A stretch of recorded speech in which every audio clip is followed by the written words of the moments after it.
it with music, beautiful music.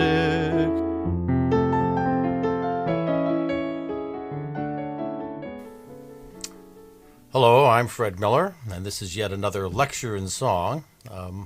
My musical history goes back to my childhood in Albuquerque, New Mexico, where I had a wonderful classical piano teacher.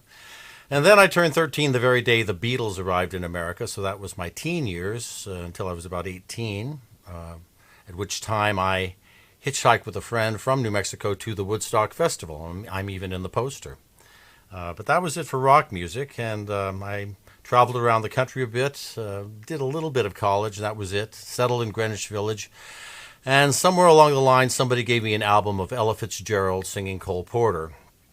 And here I am, the world of great American popular music. Gershwin, Porter, Kern, Rodgers, Berlin, Fred Astaire, Judy Garland, Ethel Merman, Frank Sinatra, Bing Crosby. I was determined this was going to be my musical life. And somewhere along the line, I came up with the concept of a lecture in song, each one profiling some great personality or some aspect of American popular song.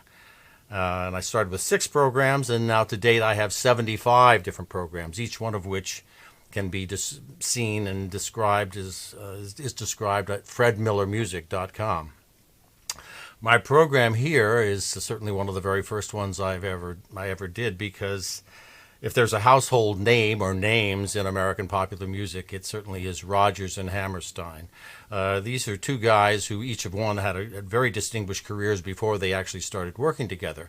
Oscar Hammerstein's career went back to the 1920s. He was part of a very eminent theatrical family. He decided to go into the writing business in the theater. And by the time he was 29 years old in 1924, he had helped pen the lyrics to and did the libretto for Rosemarie, the biggest hit of 1924. And then that was followed by the Desert Song with Sigmund Romberg in 1926. And in 1928, another one with Romberg, The New Moon. And most importantly, his collaboration with Jerome Kern on the monumental Showboat in 1927. He went off to Hollywood for most of the 1930s. It wasn't a productive or satisfying time for him.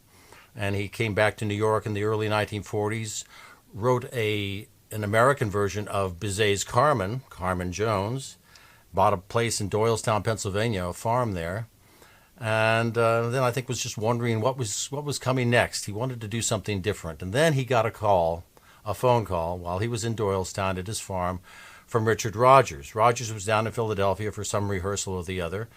Rodgers' career, of course, went back again to the 1920s with Larry Hart. He'd been part of Rodgers and Hart, one of the great teams of Broadway in the late 20s and throughout the 1930s. By the early 40s, Rodgers had grown a little weary of his working with Larry Hart, who was a very dear man, very talented guy, of course, but very difficult, self-destructive, and I think Rodgers was looking for something else. And he called Hammerstein with the idea. He'd come up for lunch, and they'd have a little discussion, and lo and behold, they decided to go into business together. Rodgers and Hammerstein began. Their first project was a very unlikely one. It was based on a story about the West. That was not typical Broadway fare. It was called Green Grow the Lilacs was the name of the play, about cowboys and cattle and ranchers and all that.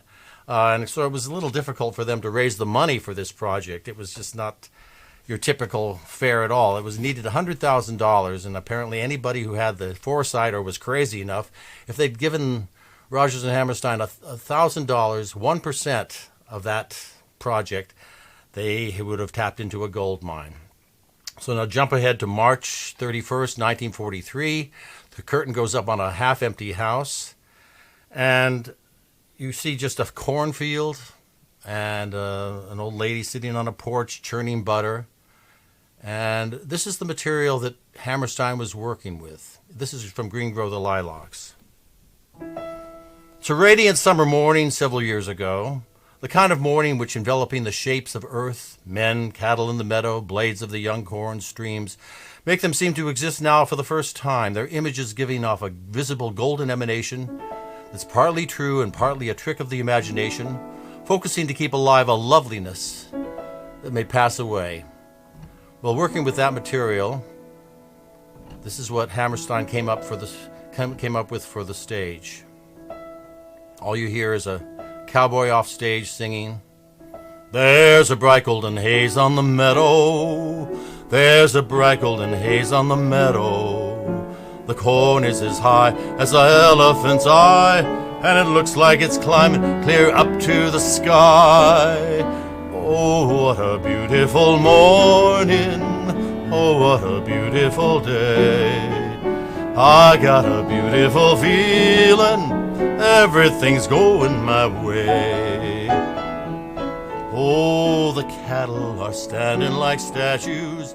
Oh, the cattle are standing like statues.